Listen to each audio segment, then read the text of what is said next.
ఓం నమః శివాయ. ఓం నమో నారాయణాయ. కర్మ నివారణ నరదృష్టి నివారణ కాళభైరవాయ నమో నమః.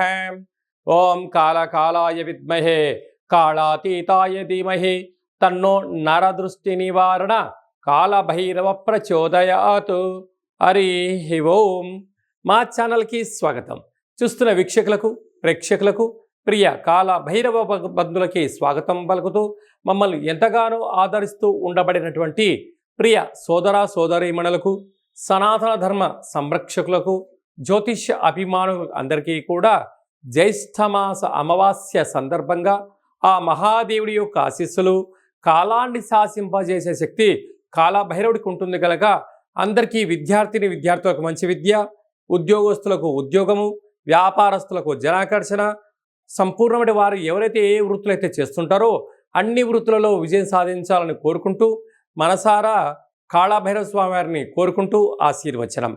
16/6/2025 నుండి 30/6/2025 వరకు పుట్టినటువంటి వారందరికీ కూడా ముందస్తుగా జన్మదిన శుభాకాంక్షలు. గతంలో వివాహం చేసుకున్న వారికి వివాహ వార్షికోత్సవ శుభాకాంక్షలు. ద్వాదశ రాశుల్లో గ్రహ గమనాలు ఒకసారి వీక్షింపచేద్దాం. మేషరాశిలో శుక్ర భగవానుడు సంచార స్థితి, మిథున రాశిలో త్రిగ్రహ కూటమి సంచార స్థితి, రవి బుధులు కలిసి ఉండడం వల్ల బుధాదిత్య రాజయోగము, రవి గురువులు కలిసి ఉండడం వల్ల విపరీతమైనటువంటి ఐశ్వర్య యోగము. సింహరాశిలో కుజ భగవానుడు కేతు భగవానుడు, కుంభరాశిలో రాహు భగవానుడు, మీనరాశిలో శని భగవానుడు. ద్వాదశ రాశుల్లో గ్రహ గమనాలు ఈ విధంగా ఉన్నాయి. కుంభరాశి వారికి జ్యేష్ఠమాస బహుళాష్టమి అమావాస్య సందర్భంగా జాతకంలో ఏలనాటి శని చివరార్ధ సంచార స్థితి, సప్తమంలో కుజుడు సంచారం చేయనప్పుడు కుజదోష ప్రభావాన్ని ఎలా తగ్గించుకోవాలి, ఐశ్వర్యాన్ని ఆనందాన్ని ఎలా సొంతం చేసుకోవాలో ఈ వీడియోలో సవివరంగా సంపూర్ణంగా తెలుసుకుందాం. కుంభరాశిలో ఏ నక్షత్రాలు వస్తాయి అనగా ధనిష్ఠా నక్షత్రంలోని 3వ పాదం, 4వ పాదం, శతభిష నక్షత్రంలోని 4 పాదాలు, పూర్వభాద్ర నక్షత్రంలోని 1, 2, 3 పాదములు కలిపితే కుంభరాశి. రాశాధిపతి శని భగవానుడు. వీరికి రాశిలోనే రాహు సంచారం చేయడం వలన శత్రువులు అధికంగా ఉంటారు.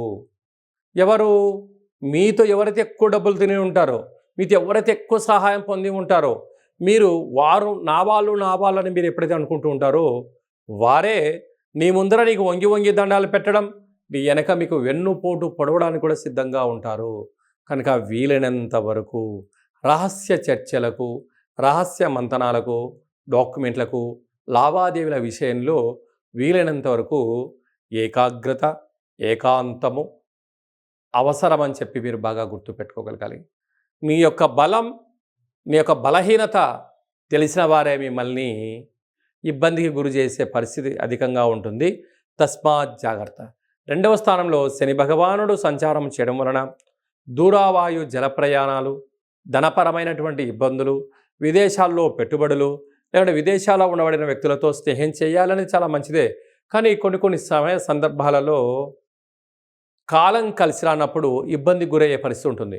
ఇలాంటి కాల సమయంలో సమయపాలన, ఏకాగ్రత, ఆధ్యాత్మిక చింతన, మీరు పక్కవారి మాట వినకుండా మీ మనస్సు మాట మీరు వినడం, భగవంతుడి ఆశీస్సులు, మీ యొక్క ధైర్యమే మీ విజయానికి 10 మెట్లు అని చెప్పి కూడా గమనించాలి.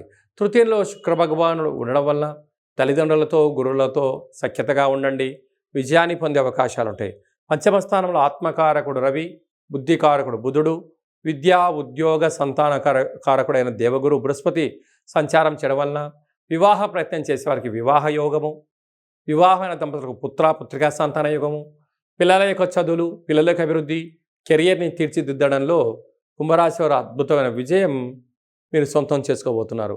కుటుంబంలో ఎనలేనటువంటి గౌరవ ప్రతిష్టలు మీ సొంతం కాబోతాయి. అలాగే సప్తమంలో కుజుడు సంచారం చేయడం వలన కుజదోష ప్రభావకరం, అక్కడ కేతు సంచార స్థితి కూడా ఉండడం వలన వీలైనంత వరకు ఆవేశానికి దూరంగా ఉండండి, ఆలోచన చేస్తూ ఉండండి. ఏకాగ్రత, వీలైతే మెడిటేషన్, ధ్యానము, ఆసనాలు, సూర్య నమస్కారాల వలన కోపము తీవ్రత తగ్గించి అనారోగ్యానికి దూరంగా ఉండే పరిస్థితి ఉంటుంది. వీలైనంత వరకు మంగళవారం పూట నల్లటి ఆహార పదార్థాలను, నల్లటి వంకాయల ఆహారాలని తినకుండా ఉండే ప్రయత్నం చేయండి. దీనివల్ల ఆరోగ్య సమస్యలకు మీరు దూరం చేసుకునే పరిస్థితి ఉంటుంది.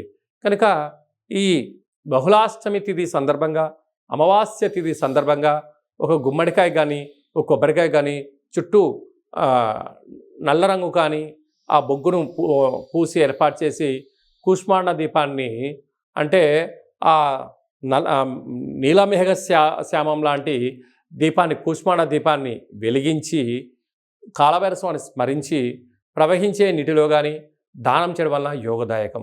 ప్రతిరోజు మీరు తినేటువంటి ఆహార కాల సమయంలో పక్షిరాజా వారికి కానీ, శునకపు రాజా వారికి కానీ ఆహారము మద్యాన్ని దానం చేయగలిగినట్లయితే మీ పైన ఉండబడే నరదృష్టి, శత్రు ప్రభావాలు తొలగించుకొని ఐశ్వర్యం, వ్యాపారం, ఆనందం కుంభరాశి వారి సొంతం కాబోతుందని చెప్పి కూడా గమనించాలి. జూన్ మాసంలో ద్వితీయార్థంలో ముఖ్యమైనటువంటి పండుగల గురించి క్లుప్తంగా, సవివరంగా, సంపూర్ణంగా తెలుసుకుందాం.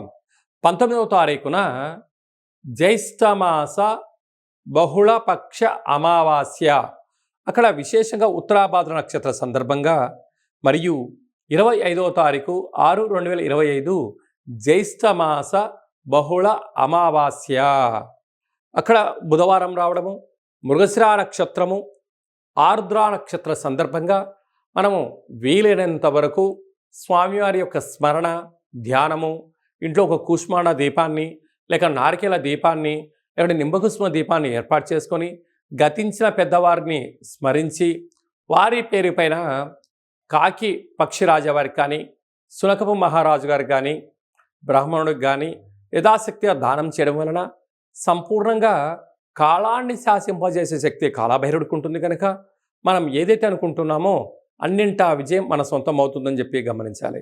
అలాగే కుదరలేనటువంటి వారందరూ ఈ కింది నెంబర్ సంప్రదించినట్లయితే మీ గోత్రనామాలతో కాళభైరస్వామి యొక్క పూజ, అభిషేకము, హోమము, అలాగా కూష్మాండ దీపాన్ని ఏర్పాటు చేయించి మీకు వీడియో కాల్లో కూడా చూపించడం జరుగుతుందని చెప్పి కూడా గమనించాలి. ఈ వీడియో మీకు నచ్చినట్టయితే లైక్ చేయండి, షేర్ చేయండి, మా ఛానల్ని సబ్స్క్రైబ్ చేసుకోండి.